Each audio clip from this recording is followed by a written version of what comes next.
Telangana police శాఖలో మరో కీలక పరిణామం చోటు చేసుకుంది. ఈ మేరకు 5 సీనియర్ ఐపీఎస్ అధికారులకు ప్రభుత్వం డీజీలుగా పదోన్నతులు కల్పిస్తూ డీజీపీ జితేందర్ గురువారం ఆదేశాలు జారీ చేశారు.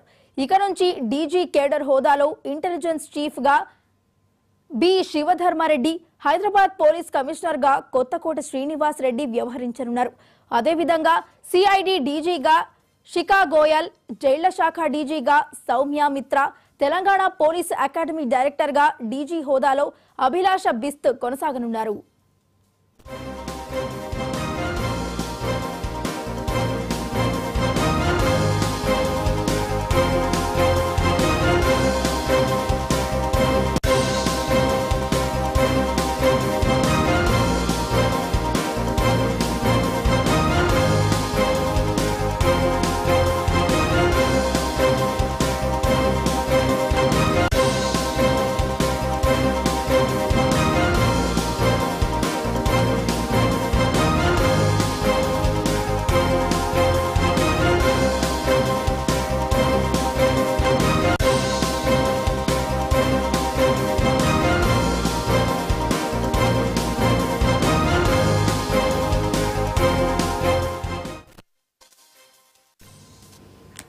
తెలంగాణ పోలీసు శాఖలో మరో కీలక పరిణామం చోటు చేసుకుంది. ఈ మేరకు 5 సీనియర్ ఐపీఎస్ అధికారులకు ప్రభుత్వం డీజీలుగా పదోన్నతులు కల్పిస్తూ డీజీపీ జితేందర్ గురువారం ఆదేశాలు జారీ చేశారు. ఇక నుంచి డీజీ కేడర్ హోదాలో ఇంటెలిజెన్స్ చీఫ్ గా బి శివధర్మారెడ్డి, హైదరాబాద్ పోలీస్ కమిషనర్ గా కొత్తకోట శ్రీనివాస్ రెడ్డి వ్యవహరించనున్నారు.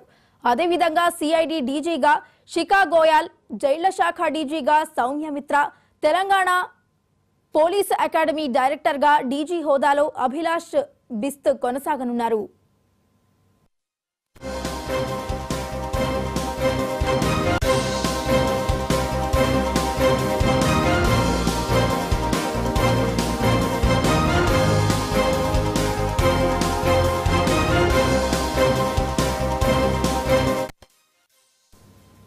తెలంగాణ పోలీసు శాఖలో మరో కీలక పరిణామం చోటు చేసుకుంది. ఈ మేరకు 5 సీనియర్ ఐపీఎస్ అధికారులకు ప్రభుత్వం డీజీలుగా పదోన్నతులు కల్పిస్తూ డీజీపీ జితేందర్ గురువారం ఆదేశాలు జారీ చేశారు.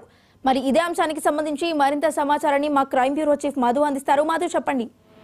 డీజీ క్యాడర్ లో ఉన్నటువంటి అందరికీ కూడా డీజీపీ క్యాడర్ కల్పిస్తూ కూడా కాసేపటి క్రితమే డీజీపీ ఆదేశాలు జారీ చేశారు. అయితే ఈ ప్రధానంగా మనం చూసుకుంటే మాత్రం శిఖా గోయల్, అదేవిధంగా జైళ్ల శాఖ డీజీగా ఉన్నటువంటి Soumya Mitra, Telangana police academy director గా ఉన్నటువంటి అభిలాష బిస్తాకు కూడా ప్రస్తుతం డీజీపీగా కొనసాగే అవకాశం ఉంది. అయితే డీజీ హోదాలో ఉన్నటువంటి వీరందరినీ కూడా ప్రస్తుతం డీజీపీగా క్యాడర్ పదోన్నతి కల్పిస్తూ కూడా ఈ ఆదేశాలు చేశారు.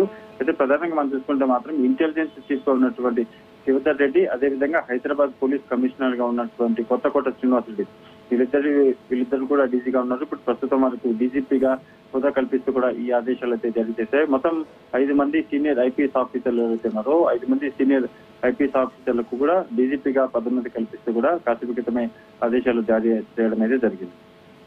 మధు, మరి ఈ 5 సీనియర్ ఐపీఎస్ అధికారుల స్థానాల్లోకి ఎవరెవరిని అండ్ ఎప్పటి వరకు బదిలీ చేసే అవకాశాలు ఉన్నాయంటారు?